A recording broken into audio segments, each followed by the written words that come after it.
My name is Michael Chan, and I never imagined I'd be the guy with an HOA horror story, the kind that circulates online like a modern urban legend. But here I am, living proof that reality can outstrip fiction in absurdity, especially when Karen Winters, our neighborhood's self-appointed dictator masquerading as HOA president, enters the picture. 3 years ago, I bought a house in Oakwood Estates, a supposedly prestigious community with a pristine backyard perfect for the pool I'd always dreamed of. The HOA rules seemed reasonable then, standard stuff about lawn care, trash cans, and exterior modifications needing approval. I'm a rule follower by nature, so I saw no red flags. That was until 6 months ago when Karen won the presidency by a slim margin of 2 votes, mostly because residents couldn't be bothered to vote.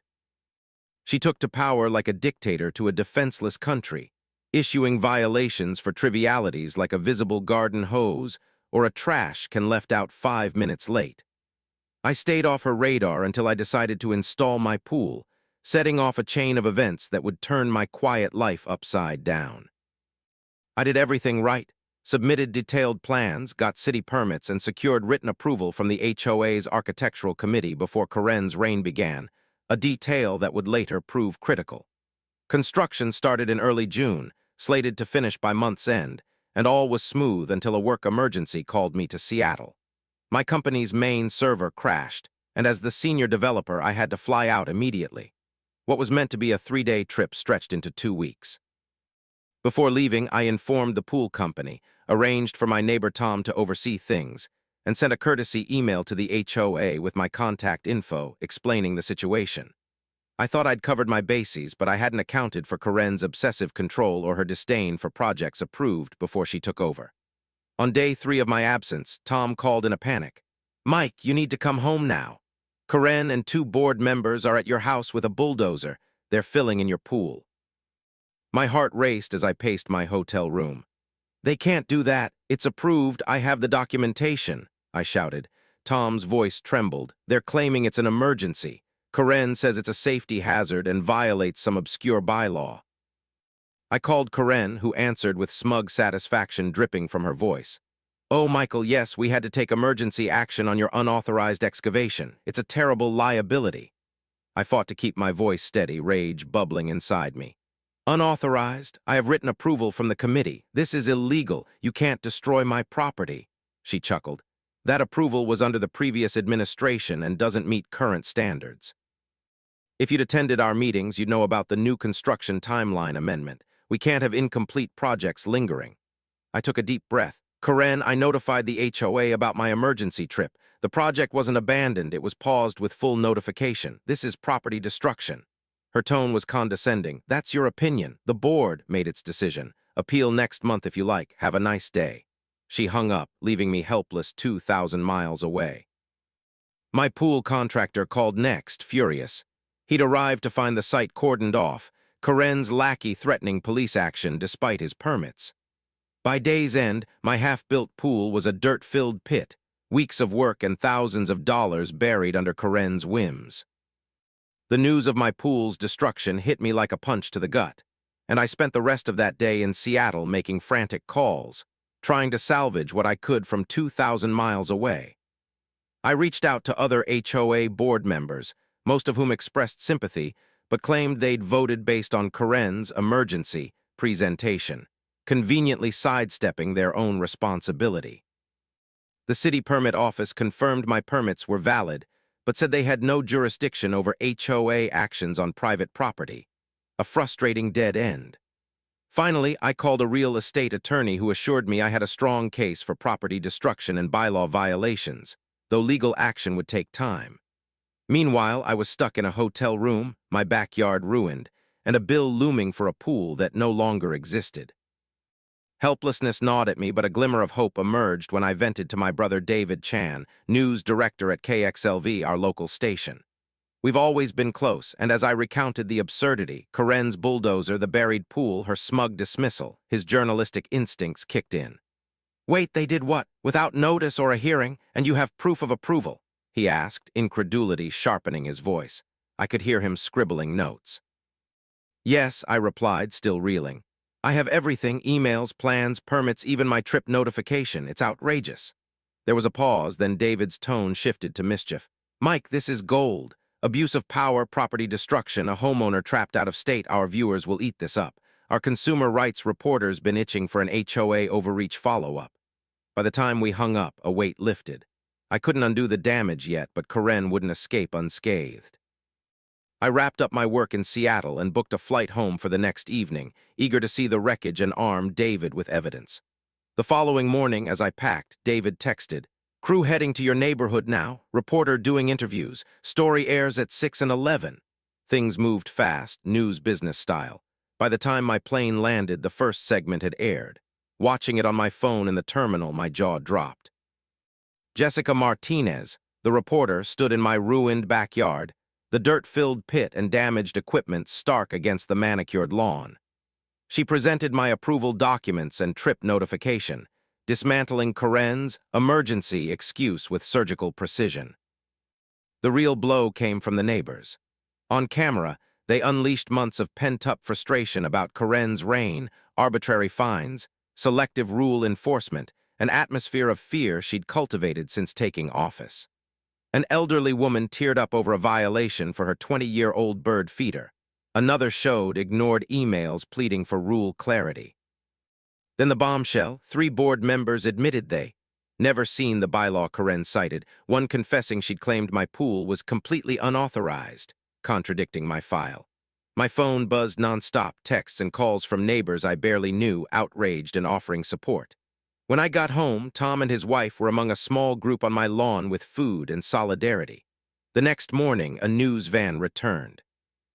Jessica had dug deeper overnight, uncovering Karen's past, similar antics at her old HOA where she'd stepped down amid financial rumors, and emails between Karen and her brother-in-law's landscaping company, dated days before the emergency, suggesting premeditation. I agreed to an on-camera interview, keeping my anger in check, focusing on facts. This isn't just about my pool. It's about feeling secure in our homes and holding these organizations accountable. The second report was about to air, and I could feel the tide turning. The second news segment aired that evening, and by morning it had exploded locally. KXLV's social media post racked up thousands of shares, and HOA Gone Wild was trending in our area. Jessica Martinez's report was a masterstroke, weaving my pool's destruction with Karen's history of overreach and those damning emails to her brother-in-law's company. It wasn't just my story anymore. Other homeowners came forward, their own HOA horror tales pouring out like a dam breaking. One had been fined for a mailbox color Karen deemed too bold. Another faced threats over a shed built years before her tenure. The outrage was palpable, a community waking up to the tyrant in their midst. 3 days after the first broadcast, an HOA attorney hand-delivered a letter to my doorstep. Karen had been suspended pending investigation, and the board offered to cover all costs to rebuild my pool, plus compensation for the inconvenience. It included a personal apology from the remaining members and an invite to join a committee revising the bylaws. I was still mulling it over when David called, barely containing his glee. The city council's launching an HOA practices probe after a flood of complaints post-story, and Karen's been hit with a lawsuit from 3 other homeowners. The final blow came that afternoon. As I met with my contractor to plan the pool's reconstruction, a commotion erupted outside. Through my window, I saw Karen marching up my driveway, face twisted with rage, clutching a stack of papers. I stepped out, bracing for a fight. She thrust the documents at me, fines, violation notices, a letter threatening expulsion from the community. Her hands shook, her voice trembled with fury. "You think you've won, but you don't know who you're dealing with. Your trash was visible last Tuesday. Your grass is a 1/4 inch too high on the north side. $5,000 in fines due now or we'll lien your property." I took the papers, glanced at them, and handed them back calmly. "Karen, you've been suspended. You have no authority to issue these." She laughed, a brittle, unhinged sound. "Suspended by whom? I am the board. Those spineless fools do what I say." Neighbors peered out as her shrieks drew attention. I didn't need to reply. Jessica Martinez pulled into my driveway, microphone in hand, camera rolling. "Ms. Winters, perfect timing. Comment on the city council investigation and the lawsuit filed against you," she called cheerfully. Corinne's face drained of color, her mouth flapping silently. Then in a flash, she crumpled the papers, flung them to the ground, and stormed to her car, tears streaming as she fumbled her keys. The next day, another letter arrived. After an emergency meeting, Corinne was permanently removed from the HOA presidency and board for gross misconduct, abuse of power, and actions risking legal liability. She'd personally owe over $30,000 for my pool's destruction and rebuild. The victory felt surreal as I stood in my backyard, the dirt pit a testament to her downfall. The contractor and I mapped out the new pool, and for the first time in weeks I breathed easier. Corinne's reign was over, but the fight had left its mark, on me, on Oakwood Estates, on every homeowner who'd watched it unfold. The news coverage didn't just expose her, it sparked a reckoning. Neighbors I'd never spoken to stopped by with support, and whispers of a reformed HOA began circulating. Corinne's threats had crumbled, but the real win was still ahead, a community reclaiming its voice. Corinne Winter's permanent removal from the HOA board felt like the lifting of a dark cloud over Oakwood Estates, but the echoes of her tyranny lingered in the air. The official letter detailing her ousting and her personal liability for over $30,000 in damages to my pool sat on my kitchen counter, a hard-won trophy of sorts. As I stood in my backyard with the contractor, sketching out plans to resurrect my dream pool, the dirt-filled pit seemed less a wound and more a symbol of resilience. The news of her downfall spread fast, and neighbors who'd once kept their heads down began to emerge, emboldened by the collapse of her regime. People I'd barely nodded to in passing stopped by with coffee, casseroles, and stories of their own run-ins with Corinne, fines for faded shutters, threats over unapproved flower beds. It was as if her exit had uncorked a collective sigh of relief, a community finally free to breathe and speak. The viral news segments had done more than expose her. They'd ignited a spark, and Oakwood Estates was waking up. That spark caught fire beyond my neighborhood. The city council's investigation into HOA practices, spurred by the deluge of complaints after Jessica Martinez's reports, gained traction. David texted me updates. Council's holding public hearings next week. Dozens of residents signed up to testify. Corinne's not the only problem HOA in town. The lawsuit from 3 homeowners against her personally was picking up steam too, with whispers of financial improprieties from her past resurfacing. Rumors of misallocated funds at her old HOA that had never been fully investigated. Meanwhile, the offer from the remaining board members to join their bylaw revision committee weighed on me.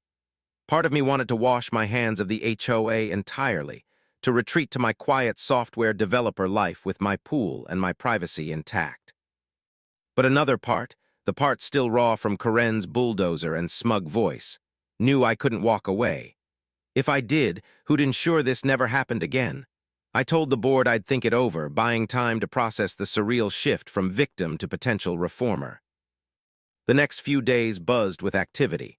My contractor broke ground on the pool rebuild, the hum of machinery a soothing contrast to the chaos of weeks prior. Neighbors gathered in small clusters, swapping tailies and plotting a future without Corinne's shadow. Tom, who'd first sounded the alarm, brought over beers one evening, grinning as we watched the construction. "You took her down, Mike. Didn't think you had it in you," he said, clinking his bottle against mine. I laughed. I didn't. David and Jessica did the heavy lifting. But he shook his head. "No, man, you stood up. That's what started it." His words stuck with me as I surveyed the progress, cement trucks rolling in, the pit slowly transforming. The HOA's compensation covered costs, and the extra for inconvenience felt like a small nod to the hell I'd endured. Yet the real victory wasn't the money or even the pool. It was the shift I saw in Oakwood Estates, people talking, planning, reclaiming their homes from fear. Corinne's final, unhinged stand on my driveway replayed in my mind, her crumpled papers and tear-streaked exit a fitting end to her reign. The fight wasn't over, though. The council probe and lawsuit loomed, and I had a choice to make about my role in what came next. The hum of construction in my backyard became a daily rhythm as the pool took shape, concrete pouring into the once destroyed pit, a tangible sign of restoration after Corinne Winter's rampage. Oakwood Estates buzzed with a new energy.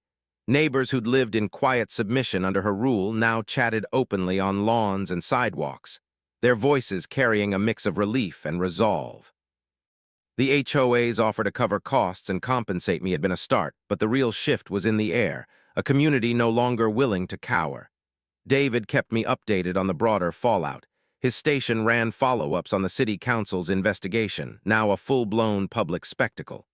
"Hearings start tomorrow," he texted. "Over 50 residents registered to speak, and not just from Oakwood. This is big, Mike." The lawsuit against Karen gained momentum too, with plaintiffs alleging she'd funneled HOA funds to her brother-in-law's company, a pattern from her past now under scrutiny.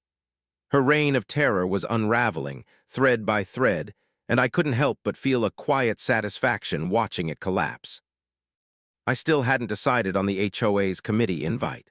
Nights found me poring over the bylaws they'd sent, a dense tangle of rules I'd once ignored, now glaring with loopholes Karen had exploited. Joining meant wadding back into the mess I'd just escaped, but staying out risked letting someone else fill her shoes, maybe not as blatant, but just as petty. Tom stopped by again, this time with a petition neighbors had drafted to dissolve the HOA entirely. "Half the street's ready to sign," he said, eyes gleaming. "No more boards, no more fines, just us looking out for each other." It was tempting, a clean break from the bureaucracy that had bulldozed my dream. But I hesitated. Without structure, could we really avoid chaos? I told him I'd think about it, my mind wrestling between freedom and accountability. Meanwhile, the pool progressed, its edges sharpening, water lines forming. The contractor grinned one afternoon. "Be swimming by next week, Mike." Karen didn't win this one. I nodded, but my thoughts drifted to the bigger fight brewing beyond my backyard. The first council hearing aired live on KXLV, and I watched from my couch, pool blueprints forgotten. Residents lined up, their stories a grim parade of HOA overreach, fines for kids' chalk drawings, liens over unpainted fences, threats for planting unauthorized trees. Oakwood's tailies stood out, though, Karen's name a recurring villain. An elderly woman from down the street recounted her bird feeder saga, voice trembling. Another showed emails proving selective enforcement. Jessica Martinez moderated a panel afterward, her sharp questions cutting through official platitudes. "This isn't isolated," she said, camera steady on her. "HOAs statewide are facing scrutiny. Is reform enough, or is it time to rethink their power?" The question hung heavy as texts from neighbors lit up my phone, anger, hope, ideas for change. David called after, buzzing with adrenaline. "Council's rattled, Mike. They're talking emergency ordinances to cap HOA fines and mandate transparency." "Your pool story kicked this off." I laughed, half disbelieving. "All I wanted was to swim." He chuckled. "You got a revolution instead." As the hearing ended, I glanced out at the nearly finished pool, its water shimmering in the dusk. Karen was gone, her legacy crumbling, but what we built next, as a community and a city, would define whether this was truly a win. The city council hearings stretched into a second day, each testimony peeling back layers of HOA abuses that had festered unchecked for years. I watched from home, the nearly completed pool glinting through my window as a quiet counterpoint to the storm unfolding on-screen. Oakwood Estates residents took the mic one by one. Tom spoke of Karen's selective fines. A young couple detailed a $2,000 penalty for an unapproved patio umbrella, and the elderly bird feeder lady brought the room to silence with her quavering resolve. Beyond our neighborhood, stories piled up. A widow fined for a flagpole honoring her late husband. A veteran threatened with foreclosure over a shed. Jessica Martinez's live coverage kept the pressure on, her voice steady as she framed the crisis. "This isn't just Oakwood Estates, it's a statewide reckoning." By evening, the council floated emergency measures, caps on fines, mandatory public hearings for major decisions, stricter oversight of HOA boards. David texted me mid-broadcast. "They're scared. Your story's the poster child. Expect a call from the mayor's office." I shook my head, still stunned that my pool had become a catalyst. Back in Oakwood, the mood was electric. Neighbors gathered in driveways, debating Tom's petition to dissolve the HOA versus reforming it from within. I joined one impromptu meeting, clutching the bylaw revision invite I still hadn't answered. "Dissolving sounds great until someone's dog tears up your yard and there's no recourse," I said, playing devil's advocate. A woman nodded. "But reform means trusting a new board not to turn into Karen too." We went in circles, voices rising with passion and fatigue. The pool's final touches filling finished that afternoon, and I stood by it, water lapping gently, feeling the weight of choice. David's words echoed, a revolution, not just a swim. I called the HOA board that night, accepting their offer. I'm in, I told them, but only if we rewrite these rules to protect us, not punish us. They agreed, sounding chastened, and set a meeting for the next week. The fight wasn't over. It was shifting to a new battlefield, one I'd helped shape. The council's third hearing brought a surprise. The mayor himself took the podium, announcing a task force to overhaul HOA governance citywide, citing the Michael Chan case as a wake-up call. My phone buzzed with neighbors' reactions, shock, pride, a few your famous jabs. Jessica interviewed me live afterward, standing by my gleaming pool. "What's next for you in Oakwood?" she asked. I kept it simple, making sure no one else loses their backyard to a power trip. The clip went viral, HOA gone wild trending again. That evening I hosted a small gathering, Tom, his wife, a few others, grilling by the pool as the sun dipped low. Laughter mixed with strategy. We'd won a battle, but the war for fair governance loomed. Corinne's $30,000 bill arrived in her mailbox that week, the lawsuit plaintiffs piling on with depositions about her shady deals. She was a ghost now, her house dark, rumors swirling she'd moved out of state. As we swam that night, the water cool against my skin, I felt the shift. Oakwood wasn't just healing, it was redefining itself. The hearings wrapped with promises of reform, and I knew my role on the committee would test whether we could turn outrage into lasting change. The pool water rippled under the evening sky as my neighbors splashed and laughed, a scene I'd dreamed of months ago, before Corinne Winters turned it into a nightmare. That first swim felt like a reclaiming, a quiet victory lap after weeks of chaos. Oakwood Estates was still buzzing from the council hearings, the mayor's task force announcement echoing in every conversation. My name had become a shorthand for the fight, the Michael Chan case, and it brought a strange mix of pride and pressure. The HOA committee meeting loomed, my first chance to shape the bylaws I'd once ignored, and I spent nights poring over drafts, scribbling notes about transparency and limits on power. Neighbors kept stopping by, some with ideas, term limits for board members, others with warnings, "Don't let it get too soft or we'll lose control." Tom pushed his petition hard, gathering signatures, but I argued for a middle ground, reform, not abolition. "We need rules," I told him over beers by the pool, "just not Corinne's rules." He grumbled but listened, the community's pulse shifting toward cautious hope. Corinne's unraveling played out in the background. The $30,000 bill for my pool hit her hard, and the lawsuit plaintiffs dug deeper. Bank records surfaced, tying her to questionable payments at her old HOA and now here to her brother-in-law's company. Jessica Martinez broke the story. Former HOA president faces fraud allegations, with footage of Corinne's dark house, curtains drawn, a for-sale sign rumored to be imminent. David called, thrilled. "She's toast, Mike." Council's fast-tracking those ordinances. Fines capped at $500, boards must publish minutes. Your pool's a legend. I laughed, but the weight of it settled in. My fight had cracked open a system, and now we had to rebuild it right. The committee met in a stuffy community room, 5 of us around a table strewn with coffee cups and bylaw drafts. The remaining board members were subdued, their apologies for Corinne's reign sincere but tinged with self-preservation. We hammered out changes. No fines without a hearing, no emergency actions without documented proof, a clear appeals process. I pushed for resident input at every meeting, and they nodded, eager to shed the old regime's stink. The task force's first report dropped a week later, echoing our work. Statewide reforms were coming, with Oakwood as the blueprint. Neighbors packed our next HOA meeting, voices loud with ideas and demands. Tom's petition had stalled, but his presence kept us honest. "No more Corinne's," he said, and the room cheered. My pool shimmered outside as I spoke, laying out the new bylaws. "This is about balance, protection without tyranny." Applause followed, tentative but real.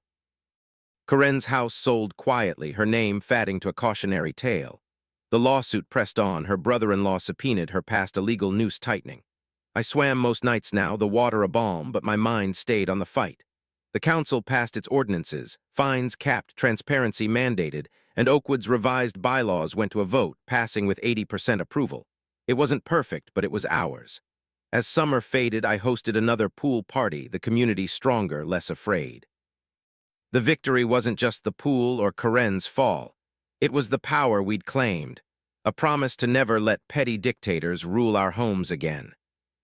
The last of the summer sun glinted off my pool as Oakwood Estates settled into a new rhythm, the scars of Karen winters, rain fatting like ripples on water.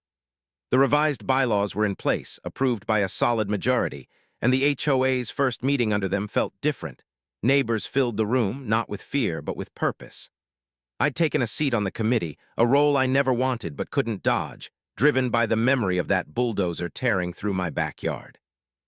We set clear rules: no fines without notice, no unilateral emergencies, every decision open to scrutiny.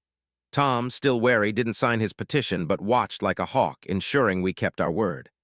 "No more Karens," he'd say, half joking, and it became our unofficial mantra. The pool parties continued, a symbol of what we'd fought for, simple joys reclaimed from petty tyranny. Laughter echoed where silence once reigned, and I saw it in every splash. A community no longer cowed but connected. Karen's downfall played out in headlines and hushed rumors. Her house sold to a young family oblivious to its history, and the lawsuit pinned her with fraud charges, over $50,000 misdirected to her brother-in-law's firm across 2 HOAs. Jessica Martinez's final report showed Karen leaving court, head down, her smugness gone. She moved out of state, the $30,000 she owed me just the start of her debts. The city council's ordinances rolled out, fines capped, boards accountable, and Oakwood became a model cited in reform talks statewide. David grinned over the phone. "You're in law books now, Mike. The Chan precedent." I rolled my eyes, but the weight of it stuck. The task force praised our bylaws, and other neighborhoods sent reps to study them. My pool wasn't just a pool anymore, it was a spark that had lit a broader fire. Nights by the water, I'd think of that frantic call from Tom, Karen's smug voice, the dirt-filled pit, and how it led here to a place where power answered to people. Years on, the fight's legacy endured. Each summer, I'd host a barbecue, the pool a gathering point for a neighborhood that knew its strength. New residents heard the tale, some laughed, some shuddered, and it kept us vigilant. The HOA ran lean, its meetings mundane but fair, focused on potholes and picnic plans, not punishment. Karen's name faded to a ghost story, a warning whispered to overzealous bored hopefuls. The lawsuit settled, her brother-in-law's company shuttered, and she vanished from our lives, a footnote in a victory we owned. I swam less as time passed, but I'd sit by the pool watching kids play where my dream had been buried and reborn. It wasn't about the water, it was about what it took to get it back. A brother's newsroom, a reporter's grit, a community's roar. Oakwood Estates wasn't perfect, but it was ours, forged in a battle that started with a quiet guy who just wanted to swim. As the sun set on those gatherings, I'd feel it. A quiet pride that we'd turned a horror story into a triumph. A promise kept in every ripple, every voice that refused to be silenced again.